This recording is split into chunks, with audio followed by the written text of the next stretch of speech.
मित्रों, जरा सोचिए, अगर मैं आपसे कहूं कि इस जन्माष्टमी की रात सिर्फ एक साधारण उपाय आपके भाग्य को ऐसे पलट देगा कि आने वाले सालों तक आपके घर में केवल सुख, समृद्धि, धन और खुशहाली ही होगी, तो क्या आप इसे जानने से खुद को रोक पाएंगे? ये कोई सुनी सुनाई बात नहीं, बल्कि शास्त्रों और गुरु परंपरा से सिद्ध वो रहस्य है जिसे अगर आपने एक बार कर लिया तो न सिर्फ भगवान श्री कृष्ण की कृपा आप पर बरसेगी, बल्कि आपके जीवन की हर रुकावट ऐसे हटेगी जैसे कभी थी ही नहीं। लेकिन शर्त सिर्फ एक है, इस रहस्य को अंत तक सुनना होगा, क्योंकि बीच में छोड़ा तो जीवन भर पछताना पड़ सकता है। जय श्री कृष्ण। मित्रों, जन्माष्टमी पर अगर आपने यह उपाय कर लिया तो मैं ईश्वर की सौगंध खाता हूँ, पाता हूँ आपके घर से गरीबी दूर भाग जाएगी, आप रातों रात माला माल हो जाएंगे। मैं भगवान कृष्ण की सौगंध खाता हूँ। इस वीडियो को अंत तक देखें, आपका भाग्य चमक जाए तो मुझे बताना, लेकिन वीडियो पूरा ही देखना। एक लाइक जरूर करें अगर आप भगवान कृष्ण से प्यार करते हैं, लड्डू गोपाल से प्यार करते हैं, राधा रानी से प्यार करते हैं, तो एक लाइक जरूर करना। मित्रों, जन्माष्टमी बार बार नहीं आती। सच्चे दिल से कमेंट बॉक्स में लिखें राधे राधे, जय श्री कृष्ण। मित्रों, पंचांग के अनुसार इस साल भाद्रपद माह की कृष्ण पक्ष की अष्टमी तिथि की शुरुआत 15 अगस्त की रात 11:39 पर होगी और 16 अगस्त रात 9:47 पर इसका समापन होगा। ऐसे में 16 अगस्त 2024 के दिन कृष्ण जन्माष्टमी का व्रत रखा जाएगा। कृष्ण जन्माष्टमी की पूजा मध्य रात्रि की जाती है, इसलिए इस साल भगवान श्री कृष्ण का जन्मोत्सव 16 अगस्त 2024 शनिवार को मनाया जाएगा।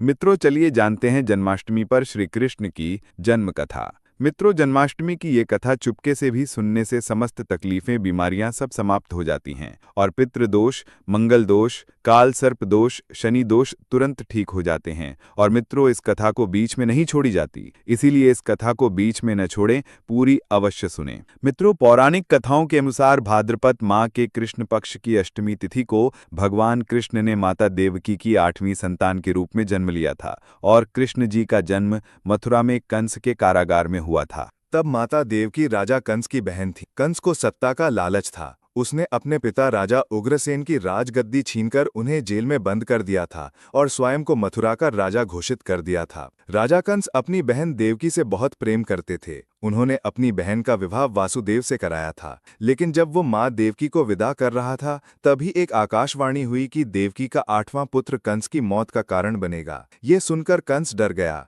उसने तुरंत अपनी बहन और उनके पति वासुदेव को जेल में बंद कर दिया और उनके आसपास सैनिक और पहरेदारी लगा दी। कंस अपनी मौत के डर से देवकी और वासुदेव के 7 संतानों को मार चुका था। कृष्ण जी का जन्म। इसके बाद भाद्रपद माह कृष्ण पक्ष की अष्टमी तिथि को रोहिणी नक्षत्र अंधेरी रात में भगवान कृष्ण ने देवकी की 8वीं संतान के रूप में जन्म लिया। श्री कृष्ण के जन्म लेते ही कोठरी प्रकाश में हो गई और आकाशवाणी हुई कि विष्णु जी ने कृष्ण जी के अवतार में देवकी के यहाँ जन्म लिया है। उन्हें गोकुल में बाबा नंद के पास छोड़ाएं और उनके घर एक कन्या जन्मी है, उसे मथुरा लाकर कंस को सौंप दें। आकाशवाणी सुनते ही वासुदेव के हाथों की बेड़ियां खुल गईं। सभी पहरेदार सोने लगे। कान्हा को एक टोकरी में बाल गोपाल को रखकर सिर पर रख लिया और गोकुल की ओर चल पड़े। कान्हा को गोकुल धाम ले जाने में वासुदेव को कई मुसीबतों का सामना करना पड़ा। यमुना नदी कृष्ण जी के चरणों को स्पर्श करने के लिए उफान पर आ गई, लेकिन चरण स्पर्श के बाद वो फिर से शांत पड़ गईं और बाल गोपाल को बाबा नंद के पास छोड़ आए और गोकुल से कन्या को लेकर वापस लौट आए और जेल अपने आप बंद हो गया और उनके हाथों में हथकड़ी लग गई। तब मित्रों, कन्या के रोने की आवाज सुनते ही सभी पहरेदार उठकर कंस को बताया। कंस जब कारागार में पहुंचा तो उसने उस बालिका को देवकी और वासुदेव की 8वीं संतान समझकर उसे मारने का प्रयास किया, किंतु वह कन्या अचानक आकाश में विलीन हो गई और वहां से दिव्य स्वर गूंजा जिसमें घोषणा की गई कि कंस का वध करने वाला अब धरती पर अवतरित हो चुका है। नंद बाबा और माता यशोदा ने श्री कृष्ण का लालन पालन किया। कंस ने कृष्ण को ढूंढने के अनेक प्रयास किए, किंतु उसकी सभी योजनाएं विफल रहीं और कोई भी श्री कृष्ण को हानि न पहुंचा सका। अंततः भगवान श्री कृष्ण ने कंस का अंत कर दिया और मथुरा का राज्य पुनः राजा उग्रसेन को सौंप दिया। इस प्रकार जन्माष्टमी व्रत कथा का समापन हुआ। जन्माष्टमी के पावन अवसर पर कुछ विशेष सावधानियां बरतनी चाहिए। तुलसी के पत्तों को इस दिन नहीं तोड़ना चाहिए, क्योंकि भगवान विष्णु को तुलसी अत्यंत प्रिय है। यदि तुलसी पत्र भोग में न हो तो वो भोग अधूरा माना जाता है। अतः जन्माष्टमी से पूर्व ही तुलसी पत्र तोड़कर संग्रहित कर लेना उचित है। इसी प्रकार चावल का सेवन इस दिन वर्जित है, चाहे व्रत रखा हो या ना रखा हो। तामसिक भोजन जैसे मांस, मदिरा, प्याज और लहसुन से इस दिन पूर्णतः परहेज करना चाहिए। गाय को किसी भी प्रकार कष्ट नहीं देना चाहिए क्योंकि गाय माता श्री कृष्ण को अत्यंत प्रिय हैं। इस दिन गाय को रोटी, फल या मिठाई खिलाना शुभ माना जाता है। पेड़ों को काटने से बचना चाहिए, बल्कि नए पौधे लगाने से घर में सुख शांति बनी रहती है। पीपल के वृक्ष में श्री कृष्ण का वास माना जाता है, अतः इस दिन पीपल पर जल अर्पित करना चाहिए। जन्माष्टमी के दिन ब्रह्मचर्य का पालन करना आवश्यक है।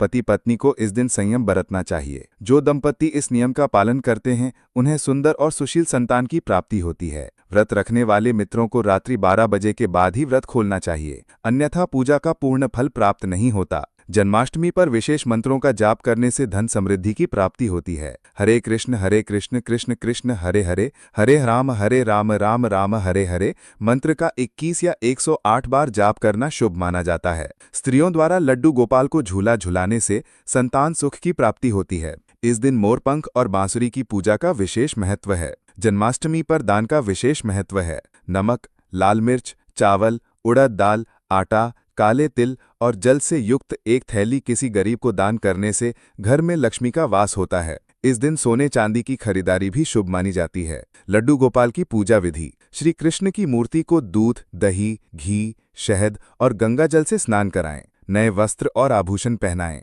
पीले फूल, चंदन और फल अर्पित करें। माखन, मिश्री या मेवा युक्त खीर का भोग लगाएं। धूप दीप से आरती करें और भजन कीर्तन करते हुए क्षमा याचना करें। जय श्री कृष्ण। राधे राधे।